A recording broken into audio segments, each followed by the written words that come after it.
Hey everyone! So I've tried filming this video a lot the past couple of days, but I haven't had time to really sit down and focus and do it. So I'm going to do it now. I'm going to combine the last 3 days, day 3, day 4, day 5, which are, I have them right here, the person you like and why you like them, the most difficult experience or experiences, and your cell phone. Person I like and why I like them. Not really something I feel comfortable posting on the internet. I'm not going to say who it is, but let's just say I like them because they are adorable and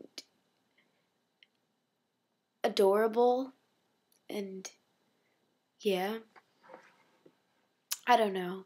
Maybe it's because I've actually had conversations with him before and it's not just one of those crushes from afar that makes me like him. He seems interested when I speak, so those are pretty good qualities. It's like someone, wow, I sound pathetic. Okay, moving on. Let's get off that question. I hate that question. The next one is most difficult experience or experiences. Now, again, I would say the most difficult experience of my life happened last year when I was in 11th grade.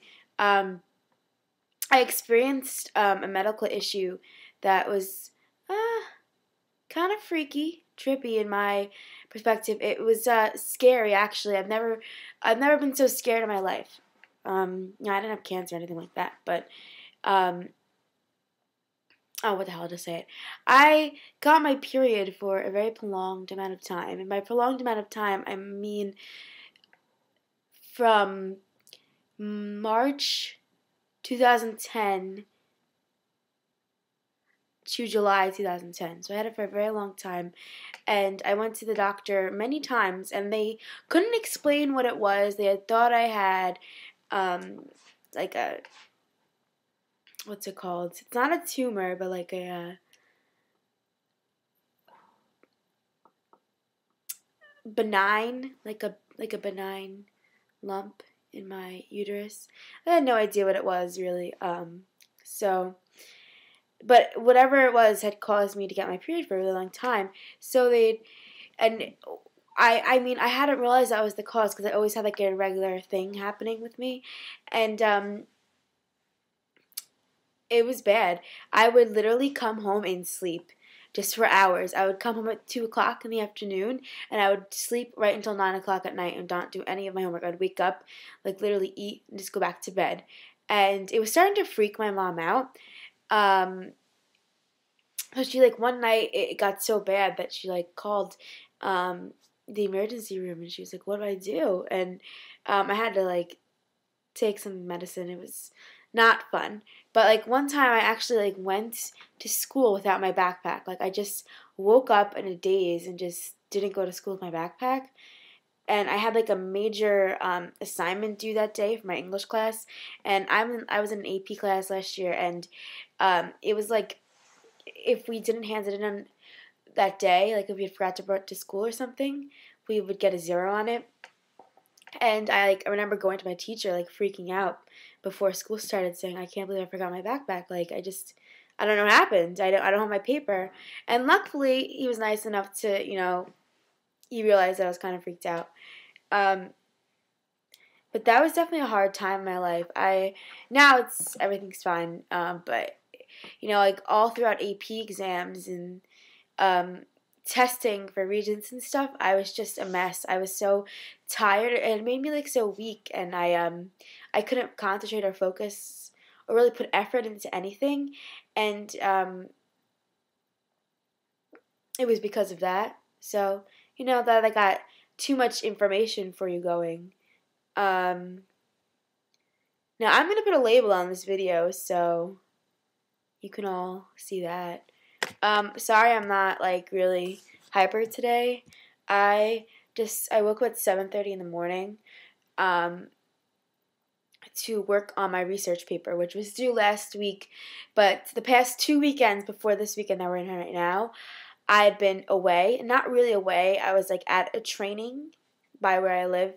I was at a training the first weekend, and the second meeting I was at a leadership conference from Friday, Saturday, and Sunday. So I really Like, I literally had no time on my weekends, and that's when you do a bulk of your work for papers like this, because you need lots of hours to focus on it. And my teacher I was lucky enough to get an extension, and it's due tomorrow for me, so I had to finish that. And not only do I have to do that, I have to do this. I've been working on that since 7:30, and I just finished about 20 minutes ago. So around 4:30, I finished, and I did not take a break. Like, I went on Tumblr, but it wasn't like, here, let me go on Tumblr for 20 hours. I went on Tumblr maybe for 5 minutes and snapped right back into it because I know I had to get it done, and I didn't want to be up till like 1 in the morning finishing it. And then I have this poetry project. I have to explicate a poem line by line, and then include a critical analysis of the poem as a whole, and then I have to create 10 multiple choice questions similar to AP style questions and create my own essay question. So hopefully that'll probably bring me right up until 10 o'clock at night trying to finish that, because explicating a poem, I don't have a clue how to do that. And then I have an art history test tomorrow on like 70 pieces. I'm not even kidding. I don't even know. Sometimes I love being an AP student, and sometimes I hate it. But then, now this brings us to day 5. It's day 5, guys. Where's my phone? Oh, it's behind me. My cell phone. I have an iPhone 4 from AT&T, and I honestly hate AT&T service. I get service in the weirdest places that I don't need service. And when I do need service and it's like extreme importance, I never freaking service. My calls drop constantly. I have no service in my house whatsoever, and the 3G network barely works. Pain in the ass. But when everything is working on the phone, it is an excellent phone. So it's clearly AT&T. It's not the iPhone 4 or Apple or anything. I'm an Apple fan person. I love it. I for texting, no way. If you're a texter, don't get this. I'm not a texter, so it's fine. But to type out a text message, especially if I'm mad, can't do it. It's too annoying. But other than that, it's a great device. I do my homework in class using my iPhone. So, like, I have like a psychology teacher. I have a psychology teacher. Why am I saying like that? Sorry, I'm so tired. I'm not even going to edit this. I don't care if it's going to be 8 minutes long. My psych teacher, like, often assigns, like, homework that, is, like, stupid stuff. But, like, I just don't do it at home because it's not important enough to do at home. So I'll literally sit there in class the day it's due and just looking up all the definitions on my phone and writing it out and handing it at the end of class. It's, like, great. I use it all the time for everything and anything. So if you really need to be connected to the internet a lot, I highly suggest this. If you're more into texting, I would get a BlackBerry. That's my opinion. But I love my phone. It's my baby. Okay, guys. That's it for today. Sorry for the grossness of the middle section. And sorry I look gross myself, that I'm tired. But tomorrow will be a better day because I'll be well rested and not have as much work to complete. Bye.